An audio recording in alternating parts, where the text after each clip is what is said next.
বড় পর্দায় সর্বশেষ রেট্রো ছবিতে দেখা গিয়েছিল অভিনেত্রী পূজা হেগড়েকে। এই ছবিতে দক্ষিণী তারকা সুরিয়ার সঙ্গে জুটি বেঁধে এসেছিলেন তিনি।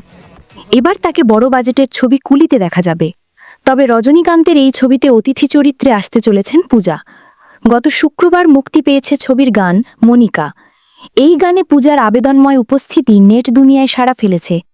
সম্প্রতি এক সাক্ষাৎকারী নিজের এই ফিল্মি ভ্রমণ নিয়ে কিছু কথা বলেছেন তিনি। ইন্ডাস্ট্রির বাইরে থেকে এসে আজ বলিউড তথা দক্ষিণেও নিজের পায়ের তলার জমি পাকাপোক্ত করে ফেলেছেন পূজা। একাধিক সফল প্রকল্পে দেখা গেছে তাকে। লিঙ্গ সমতা নিয়ে পূজা বলেন, সমতা মানে কারো থেকে কিছু কেড়ে নেওয়া নয়, বরং এটা নিশ্চিত করা যে প্রত্যেকে যেন নিজের প্রাপ্য সম্মান পান।